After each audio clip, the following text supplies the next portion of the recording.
Listo. Muy buenas tardes, compañeras. Bueno, mi nombre es Diana Mieles. El día de hoy vamos a hablar sobre la lógica y la ética del abogado en el ejercicio de la profesión, tomando como referencia el escrito La lógica y la ética del abogado de Miguel Ángel Hernández Romo. Bueno, para empezar tenemos que saber que la lógica ha sido ya definida por distintos autores, de los cuales pues a continuación se mencionan algunos. Entre ellos tenemos a Aristóteles, que en un inicio mencionaba que la lógica es la ciencia de la demostración, ya que determinaba que ésta solo se preocupa de formular reglas para alcanzar verdades a través de la demostración. Por su parte tenemos a San Agustín, que determinaba que la lógica o arte de razonar es la parte de la ciencia que enseña el método para alcanzar la verdad. Asimismo tenemos la definición que le dio Kant, quien mencionaba que la lógica es la ciencia de las leyes necesarias del entendimiento y de la razón. Y por último tenemos a Hegel, que expresaba que la lógica es la ciencia de la idea pura, de la idea en el elemento abstracto del pensamiento. Como podemos observar, pues en algo que estos autores han coincidido, si bien es cierto, es que la lógica está muy relacionada con el tema de la razón, del razonamiento, y también que se usa para alcanzar una verdad, o digamos, o llegar a una verdad o a una conclusión. Pues bien, dentro de lo que es la filosofía, se dice que el razonamiento está muy íntimamente ligado a lo que es la lógica, ya que este razonamiento usa la lógica para crear un proceso, digamos, intelectual con proposiciones, información o datos que ya son conocidos y ya son comprobados para a través de ello poder deducir o inferir nuevos datos que no son conocidos con el fin de llegar a una conclusión. Pues bien, tomando como base la premisa de que la lógica es la filosofía de razonar o es el arte de pensar, está claro también que esta no vendría siendo una práctica aislada o limitada únicamente al mundo del derecho o al área jurídica, sino que por el contrario se aplica y se encuentra inmersa en diversas áreas, ya que más bien esta es intrínseca a la raza humana. Por lo tanto, es válido también decir que un abogado que no use la lógica podría no ser un abogado como tal, ya que resulta de suma importancia para el área jurídica llegar a desarrollar una amplia capacidad del uso de la lógica, incluyendo a la vez también todas estas operaciones de la mente, como son aquellas que se mencionan en el escrito previamente mencionado de Miguel Ángel Hernández Romo, como la idea o simple aprehensión, el juicio y el raciocinio.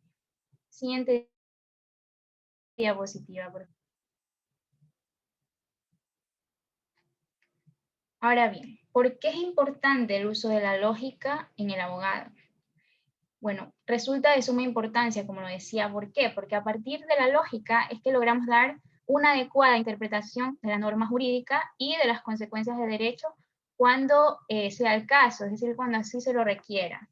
Ya sea desde dar una sencilla o, digamos, una simple opinión jurídica, detectar la legalidad o ilegalidad en un acto determinado, hasta argumentar o motivar algún, digamos, dictamen, sentencia, resolución, incluso llegando en algunas ocasiones en el camino a crear normas jurisprudenciales, como sabemos que es el caso de la Corte Constitucional de Justicia, que bueno, es el órgano pertinente para aquello.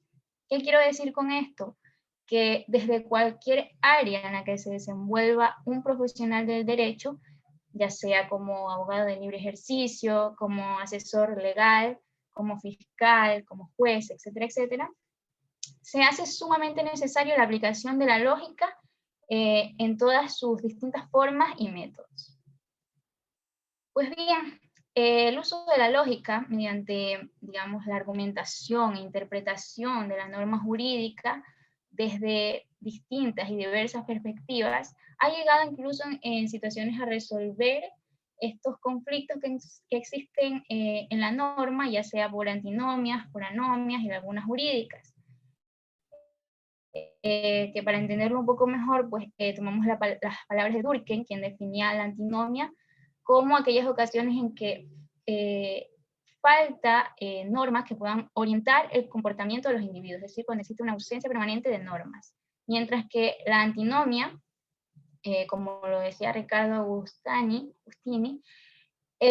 existe siempre que dos normas se conectan a un mismo supuesto de consecuencias jurídicas que son diversas e incompatibles, de modo que se da una controversia que es susceptible de soluciones conflictivas. Asimismo, como ya sabemos, las lagunas jurídicas o vacíos legales son aquellos que no definen una norma, una consecuencia para una actividad determinada. Por ejemplo, en un principio Kelsen determinaba que una laguna se definía como la imposibilidad de aplicar el derecho válido a un caso concreto, porque ninguna norma jurídica indicaba la conducta debida. Además de lo dicho, pues este razonamiento lógico, el uso de la lógica, ha llegado también a contribuir en distintas legislaciones en temas controvertidos como matrimonio igualitario, el aborto, eutanasia, etcétera, ¿no? Desarrollando también prospectos científicos, filosóficos, para, digamos, solucionar estos problemas en base a derechos, es decir, con la aplicación de un razonamiento lógico. Pues bien, finalmente quiero destacar que la importancia de la aplicación de la lógica en el ejercicio de la profesión del derecho radica básicamente en que ésta funciona como un instrumento para el análisis, estudio e interpretación de lo que es el supuesto normativo y la consecuencia de derecho, tomando en consideración también que la norma jurídica es una regla de conducta que se hace imprescindible para hacer posible la convivencia social. Por tanto, su interpretación desde una lógica jurídica responsable, razonada y argumentativa se hace naturalmente, digamos, necesaria dentro de lo que compone todo este mundo jurídico, mundo del derecho, y básicamente de la sociedad en general. Esto por parte de lo que es la lógica en el abogado. A continuación, mis compañeros.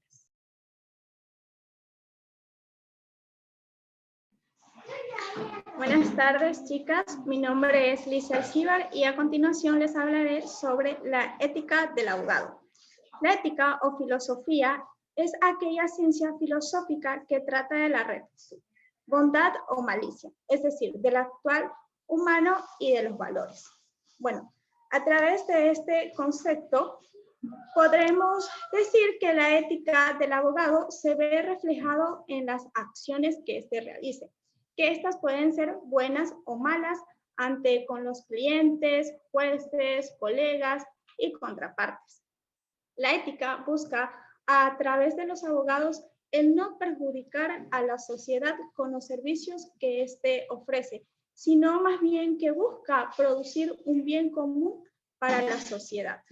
Es por esto que el filósofo Salomón Rahaim manifiesta que todos los seres que integran en el mundo se da en la realidad algo que les conviene. Bien, esto quiere decir algo que vaya a ser beneficiario o más bien que también puede ser contrario o adverso. Por esto es importante que el abogado vele por los intereses de los clientes, que trabaje por los beneficios de la sociedad, principalmente en la defensa de los más débiles, de los pobres y de quienes pues carecen de protección social.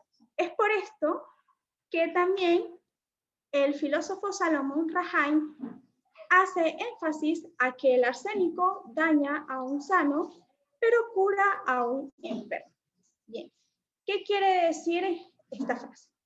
Esta frase trata de que en muchas ocasiones, con el actuar de las personas, hace que en ciertas ocasiones perjudiquen a unas personas, pero que a la misma vez sea útil para otras. Es por esto que en muchas ocasiones Muchos abogados que se ven en el diario vivir carecen de ética, por lo que muchos abusan de su condición para beneficios propios, en donde de alguna u otra forma pues perjudican a otras personas.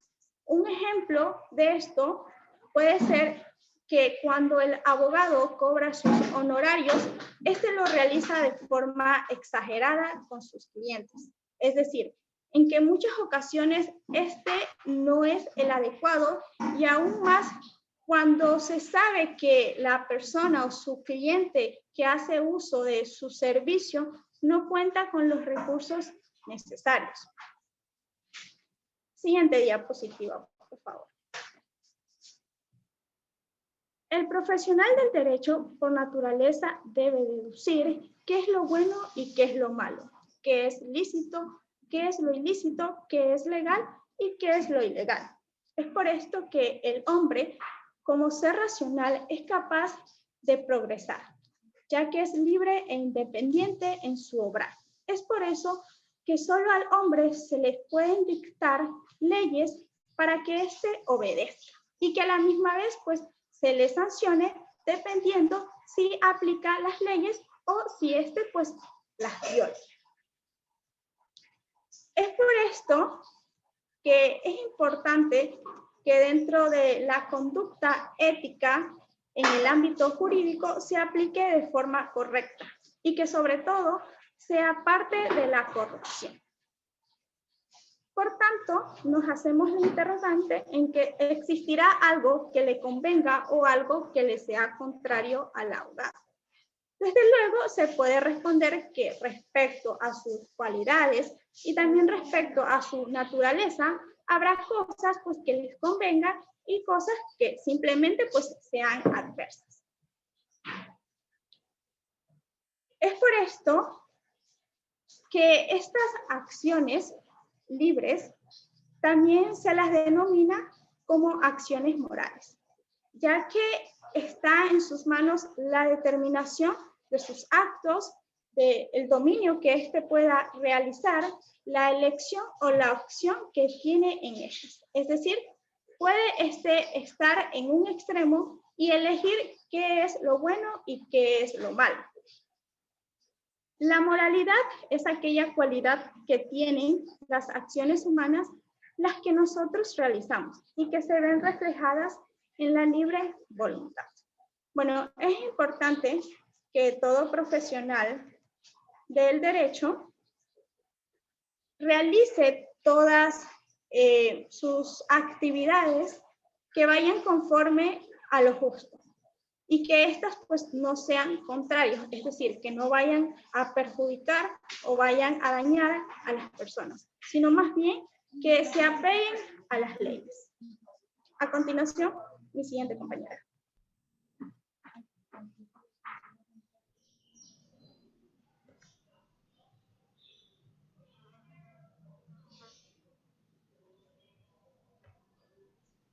Buenas tardes, mi nombre es Carmen Barreiro y asimismo quisiera seguir comentando lo que abarca la ética profesional del derecho.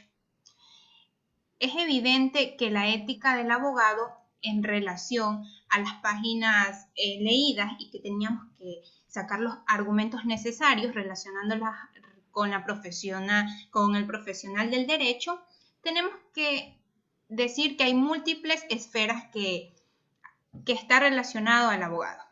Entonces, en el aspecto meramente vegetativo, hay que tener la claridad de la idea que el hombre está sujeto a derechos, pero también a deberes. Asimismo, podemos observar que somos seres absolutamente morales, que es algo innato que como ser humano poseemos. Es así como también el orden sensitivo es importante mencionarlo porque determina al ser racional, lo cual identifica lo bueno y lo malo. Estas dos conceptualizaciones mencionadas nos brinda una relación inequívoca con el desarrollo de la profesión de la abogacía, debido a que a menudo observamos la relación que existe del derecho con la moral. Todo ser humano se enmarca a diversos principios que establece la ley y bajo las garantías morales que construye la sociedad, porque poco a poco vamos determinando cuál es la moral que nos identifica como persona.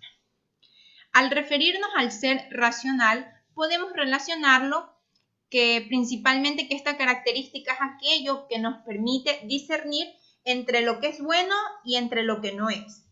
En conjunto con factores sociales, políticos y normativos que inevitablemente por el testimonio de la conciencia moral nos sentimos dignos o no, ya que en el momento que hacemos u omitimos ciertas acciones es porque el ser racional nos induce a realizar tal cosa.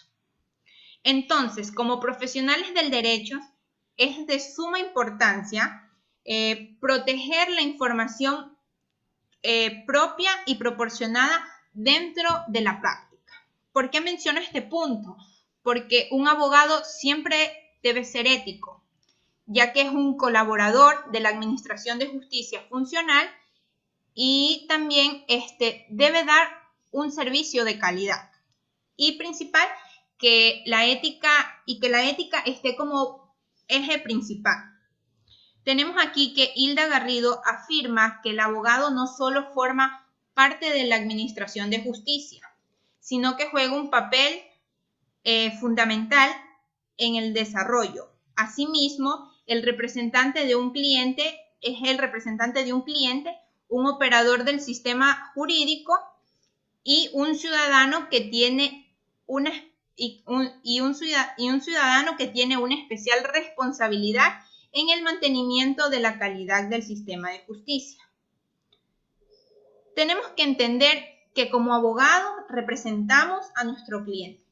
Tenemos que saber también que el momento de representar tenemos que adquirir valores y tenemos que ser moralmente racionales con lo que es consecuente y lo que no es consecuente.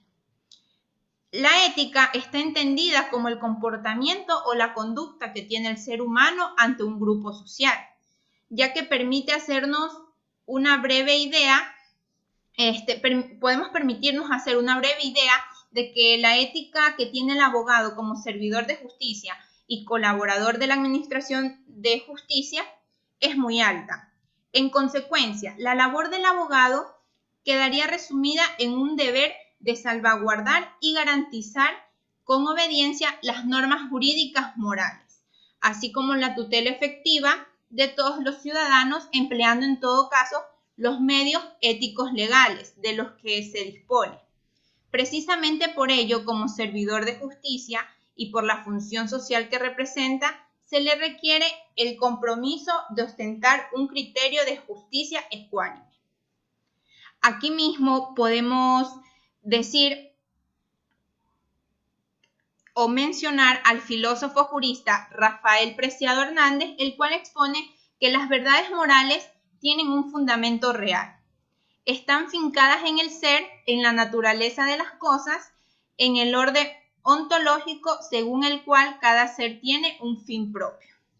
Que en referencia a la ética que conlleva un abogado, se lo evidencia en lo que se ha aprendido a lo largo de sus años de estudio, de experiencia, asimismo dependiendo de los valores adquiridos por la sociedad, y entonces el comportamiento de un profesional de derecho nos remitirá a la evaluación de su moral.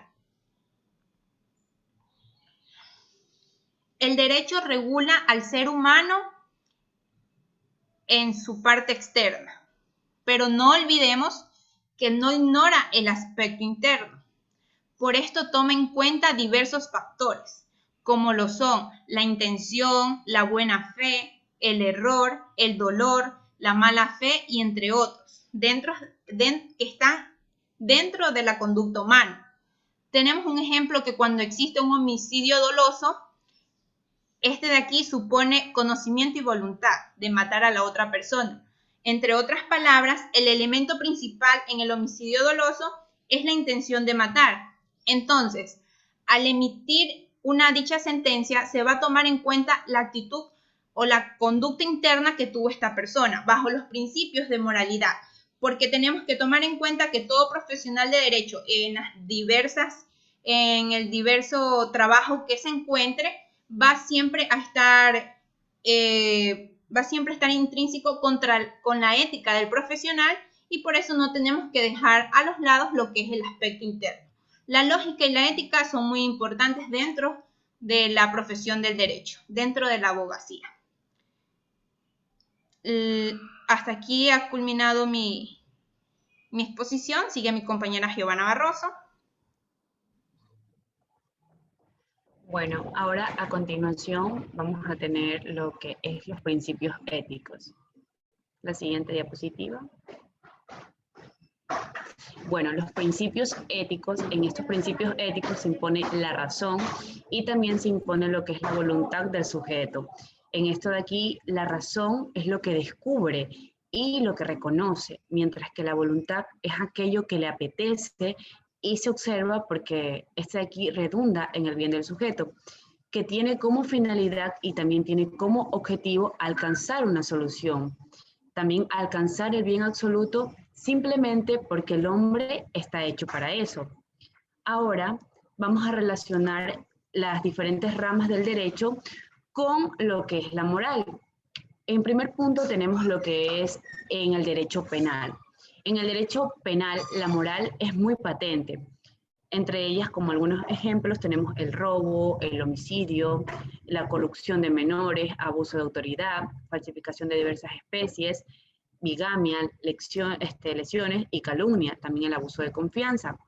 Ahora, esto de aquí es lo que aquellas conductas el derecho los llama delictuosas y la moral lo llama inmoral. Como lo define un tratadista, dice que el delito no es más que una conducta que la comunidad considera inmoral. Pero no solo esto de aquí es nociva para el individuo que comete el acto, sino también es para la comunidad. Y es por eso entonces que la comunidad quiere que esa conducta sea prohibida y también sea castigada. Y es por ello que se declara lo que declara que es delictuosa y señala también penas para las personas quienes lo cometen. Otra rama del derecho que tenemos aquí es lo que es civil. En ella, el derecho civil, ahí es donde se encuentra, como por ejemplo, la protección de los valores morales de la familia y la responsabilidad contractual que hay. También tenemos otro ejemplo, que es el derecho al trabajo, en el cual de aquí resguarda la dignidad de todos los trabajadores y sobre todo la moral de ellos. También tenemos el derecho administrativo, que de aquí posee los medios para que los miembros de la comunidad puedan vivir y además de eso se puedan desarrollar en un ambiente social más constructivo, que tiene como objetivo, finalidad, una condición mejor para lo que es el desarrollo moral. También tenemos lo que es el derecho constitucional. Este derecho constitucional se basa a nuestra Carta Magna, que es un proyecto de convivencia social que debe implementarse para lo que es el bien moral de los miembros de la comunidad. Y también aquí se basa en dos grandes principios morales, que es la limitación como primer punto a la autoridad, las garantías de los subsidios y una organización responsable en la participación y en las decisiones políticas que existan. Otro punto importante en relación es el derecho procesal, que aquí tiene como contenido moral, como contenido moral, en el plazo que se da al demandado para contestar a la demanda. Tiene como fundamento dos principios morales también, que es el derecho al demandado a defenderse y también la impartición pronta de la justicia. Ahora bien, la relación entre el derecho y la moral equivalen lo que son las relaciones entre la justicia y también el bien común, por una parte, y también por el bien personal, por otra parte. Lo que el hombre hace justamente hacia sus semejantes es que contribuye su bien personal, y de aquí se traduce a lo que son las relaciones de justicia, haciendo énfasis también como una buena base es inspiradora, sobre todo para el derecho, y que debe serlo, por ende. El comportamiento de las partes en todas sus relaciones jurídicas y en todos los actos en que los procesos intervengan. El derecho, verdad y bien son una trilogía inseparable, porque el derecho está impregnado a la verdad y el bien. Ahora, la primera condición del hombre del foro es la veracidad, porque somos nosotros voceros de la verdad y más no bien del engaño. Se nos confía también que pongamos un orden y que procuremos dar cada cual lo suyo, que se abra paso a la razón y que siempre debe triunfar el bien. Concluyendo que la lógica y la ética son intrínsecamente el desarrollo de las actividades en aquel profesional del derecho que realiza en la vida cotidiana. La lógica y la ética están enfocadas también a la correcta aplicación del derecho. La enseñanza de la ética forma parte importante para el buen comportamiento de todos los abogados en la Facultad de Derecho, ya que también forma parte de un programa de formación permanente, puesto que el verdadero prestigio del abogado se funda esencialmente en lo que es la consagración de sus labores profesionales, en la experiencia, en la honestidad y en la eficacia. Finalizando con una muy buena frase, que es que sin justicia no se puede vivir. Para el hombre es algo tan esencial. El hombre debe ser ministro de la justicia. Es algo trascendental y definitivo. Esta ha sido toda la exposición de parte de nuestro grupo. Concluimos con esto. Gracias.